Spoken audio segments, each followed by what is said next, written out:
Amelia was much more than just a pilot. That was why she was so much missed. So I started on her trail. I spent days at the Schlesinger Library, where the Earhart papers are. I interviewed Fay Gillis Wells, one of the original members of the 99s. I pored through the old newspapers she gave me. In one of them, I found a reference to Amelia's beloved cousin, Catherine Catch Challis. It gave Catch's married name, and through that I tracked her down. I interviewed her for the first time ever, and when she died, her daughter, Pat Antich, gave me her diaries and the diaries of her sister Lucy, who lived with Amelia for several years. In the diaries were endless entries mentioning Amelia. Another cousin gave me the personal history of Amelia's mother's family, which had been gathered into a book and never unearthed. I tracked down another branch of the family with the help of Amy Klepner, whose mother Muriel, Amelia's sister, is still alive. The cousin that chase led me to was Nancy Bayliss Morse, who gave me the gut-wrenching correspondence between Amelia's mother, uncle, and brother.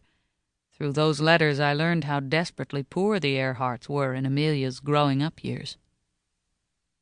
Gore Vidal, whose father was one of Amelia's closest friends, told me of an unpublished biography written by a journalist friend of Amelia's. He knew only that it had been submitted to Putnam's and been turned down. I pestered Putnam's for the names of old-timers. I went through Boston and suburban Boston telephone directories, for Janet Mabie wrote for the Christian Science Monitor, and I queried the newspaper as well. And then one day, as I was leaving the Schlesinger Library, in the information rack just inside the front door, Janet Mabie's name popped out at me, and I saw that the Schlesinger now had her papers. In the papers was Mabie's unpublished biography. It was full of gems. Those were the big finds. There were many smaller ones. Flipping through the A's in one of the big black books that contain the New York Public Library's older, non-computerized holdings, I came upon a publication called The Ace, the Aviation Magazine of the West. I pulled it out and found it was a monthly covering Los Angeles in the early 1920s, and that Amelia flitted in and out of the pages. I found in Boston newspapers articles on her flying and on her feminist activities before her flight in the Friendship. I interviewed pilots who had known her. I went up to Newfoundland to see for myself what Trepassey was like, and to walk on that famous field in Harbor Grace, built especially for the first transatlantic flights.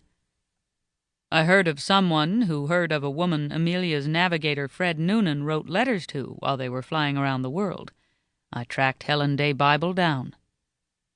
I started wearing brown clothes, because Amelia did. Peeling away the layers, the cobwebs the years had laid on her, I found a capable, caring, energetic woman who had succeeded in life beyond her wildest dreams. Yet she never lost sight of her beginnings, and took it as her mission in life to show other women how to climb the ladder as she had, rung by rung, so that they could have a piece of the good life too. That didn't mean rejecting men, far from it. She was married to a bright, successful entrepreneur who adored her and gave up his career to manage hers. She wanted women to develop themselves to their fullest potential, as she had. Her fame came from her flying exploits, but she was one of the most successful businesswomen of her day.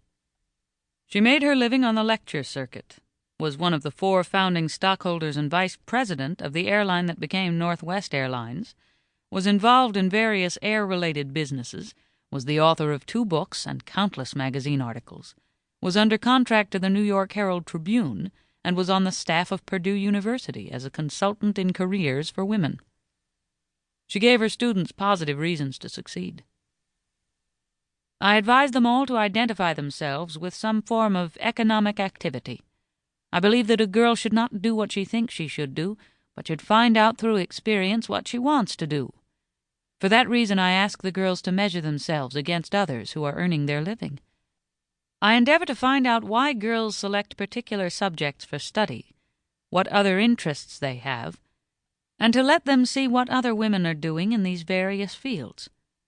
I try to help them understand that it is just as important to give work to women as men, for they have an equal need for mental stimulus and feeling of accomplishment and economic independence.